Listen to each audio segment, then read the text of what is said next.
শুভ সন্ধ্যা সবাইকে। বৈপ্লবিকের আরেকটা নতুন ভিডিওতে আপনাদের সবাইকে স্বাগত জানাই।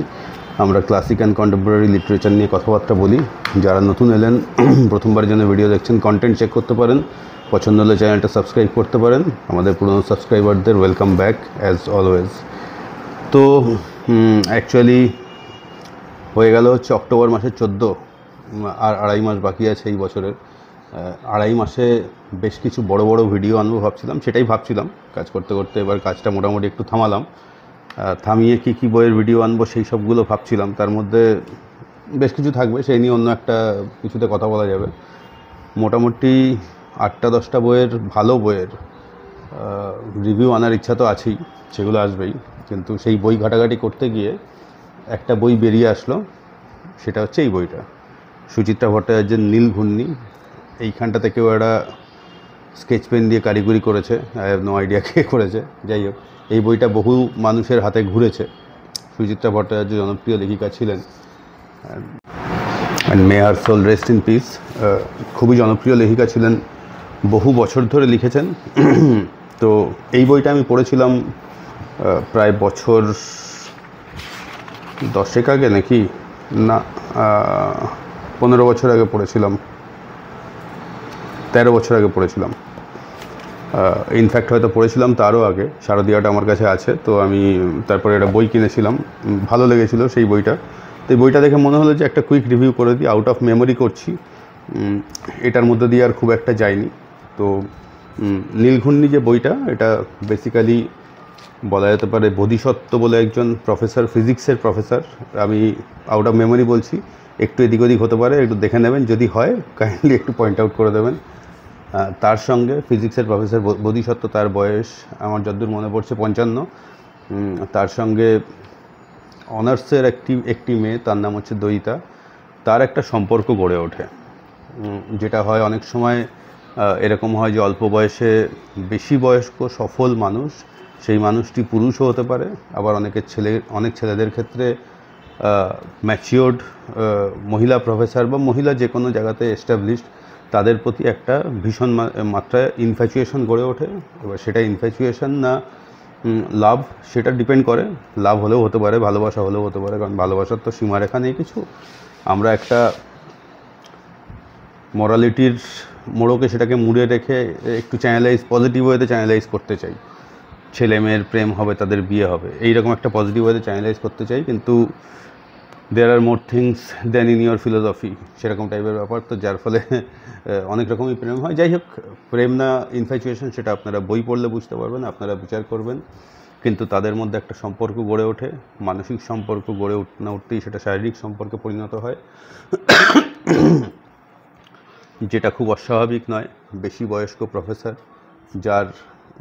যিনি জীবনে খুশি, ডেফিনেটলি তার ওয়াইফকে নিয়ে খুশি, তার সংসার নিয়ে খুশি, কিন্তু যেটা হয় ওই বয়সে গিয়ে যৌন জীবনটা আস্তে আস্তে কমে আসতে থাকে। তার অ্যাডভেঞ্চারের, যেটাকে মিড লাইফ ক্রাইসিস বলে, অনেকেই অ্যাডভেঞ্চারের, বোধিসত্ত্ববাবু কিন্তু অ্যাডভেঞ্চার খুঁজছিলেন না, তিনি কিন্তু এরকম মানুষ নয়। কিন্তু যেটা হয় যে একজন যদি দেবতার মন্দিরে বারবার ফুল দিয়ে পুজো দিতে থাকে, দেবতা তো একদিন আশীর্বাদ করবেন, সেরকমভাবে একটা সম্পর্ক গড়ে ওঠে। এবং এই ধরনের সম্পর্কের ক্ষেত্রে যেটা হয় যে বোধিসত্ত্ববাবুর জীবনে খুব সমস্যা তৈরি হয়। তার স্ত্রী সেটা বুঝতে পারেন, জানতে পারেন, তিনি ভদ্রমহিলা, তার বোধিসত্ত্ববাবুর জীবনে একটা সমস্যা চলে আসে। দয়িতার জীবনেও সমস্যা আছে। এই ধরনের সম্পর্ক এর পরিণতি কোথায় আর কি, এর প্রায় কোথাওই বেশিরভাগ ক্ষেত্রেই, মানে 99%-এ কোনো পরিণতি নেই আর কি। কিন্তু তবুও ওই ভালোবাসার টানে, এবং সেখান থেকে সেই ভালোবাসা, মানসিক ভালোবাসা থেকে যেহেতু মানে একরকমভাবে শরীরী ভালোবাসাতেও চলে যায়, সবই একসঙ্গে চলতে থাকে। যার ফলে দয়িতার জীবনটাও যে খুব স্মুথ হয় তাই না, তার এই জিনিসগুলোর ইমপ্লিকেশনস থাকে, এর ফলাফল থাকে। সেই ফলাফল শুধু একজন দুজনকে নয়, অনেককে ভুগতে হয়। বোধিসত্ত্ববাবুর স্ত্রী, তাদের আরও বেশ কিছু আত্মীয়স্বজন, নানা মানুষের নানা কথা, এই টানাপোড়েন নিয়ে গল্প এগোতে থাকে, ঝরঝরে গতিতে এগোতে থাকে। পড়তে মোটেই মন্দ লাগে না। এবং সেই সময় সেই সময় আমার 33-34-35 বছর বয়স ছিল, তো ভালোই লাগছিল পড়তে আর কি। এবং শেষের দিকে পুরো গল্পটাই হচ্ছে এই জায়গাটা, প্লটটা এগোতে এগোতে, এবং পরে গিয়ে আলটিমেটলি এই যে চরিত্র দুটো, এবং তার সঙ্গে রাখি বোধিসত্ত্ববাবুর স্ত্রী, তার জীবনে কি হয়, দয়িতা এই সম্পর্ক থেকে বেরিয়ে আসতে পারে কিনা, কারণ এই সম্পর্কে দয়িতার কিছু পাওয়ার নেই, তার শুধু অপমানই পাওয়ার আছে। সে যদি সত্যিও ধরেও নেওয়া যায় যে বোধিসত্ত্ববাবুকে ভালোবাসে, বাসতেই পারে, সে যতই বয়সে বড় হোক, কিন্তু এই ভালোবাসার কোনো শেষ নেই, কিছু পাওয়ার নেই এখান থেকে, ট্যাঞ্জিবল কিছু পাওয়ার নেই। একজন যুবক যুবতী বা পুরুষ মহিলা যখন ভালোবাসেন সেখান থেকে একটা বিয়ে হওয়ার সম্ভাবনা থাকে, অন্তত ব্রেকআপ টেকআপ সেইগুলোর মতো যাচ্ছি না, কিন্তু নর্মাল একটা ফুলফিলিং রিলেশনশিপ হলে সেখান থেকে গার্লফ্রেন্ড বয়ফ্রেন্ড, মানে সেই কিশোরী বয়স থেকে প্রেম করেও বিয়ে হতে পারে, পরে গিয়ে ম্যাচিওর্ড হয়ে পুরুষ মহিলা ম্যাচিওর্ড বয়সে প্রেম হয়েও বিয়ে হতে পারে। কিন্তু এই ধরনের সম্পর্ক থেকে বেশিরভাগ সময়ই কোনো ট্যাঞ্জিবল আউটকাম নেই, বিয়ে নেই, কিছুই নেই, ম্যাক্সিমাম লিভ ইন থাকতে পারে, এইরকম ব্যাপার, এবং তার সঙ্গে নানা রকম সমস্যা। তো সেই সমস্যা থেকে এই তিনটে চরিত্র বেরিয়ে আসতে পারে কিনা। অ্যাট দ্য সেম টাইম দয়িতাকে আরেকটি ছেলে পছন্দ করে, তার নামটা মনে হয় সৌমিক, বা আমি এক্স্যাক্টলি খেয়াল পড়ছে না। সে দয়িতা মানে কোনো একটা, যতদূর মনে পড়ছে ম্যাট্রিমনি সাইটে দয়িতার প্রোফাইল দেখে তাকে পছন্দ হয় এবং তার সঙ্গে সে দেখা করে কফি শপে। সে কস্ট অ্যাকাউন্টেন্ট, ওয়েল এস্টাবলিশ ছেলে, ভালো ছেলে, সে নর্মালি একজন স্ত্রী খুঁজছেন আর কি সেই ছেলেটি। তো এই যে চারটে মোট চরিত্র, এরা আলটিমেটলি গিয়ে কোথায় পৌঁছালো? বোধিসত্ত্ববাবু যে মানে অবশ্যই এই ধরনের সম্পর্কে ঢোকার পর বোধিসত্ত্ববাবুর মনে একটা গিল্টি ফিলিং আসে, সেটা আসাটাই স্বাভাবিক, কারণ বোধিসত্ত্ববাবু দুশ্চরিত্র মানুষ ছিলেন না।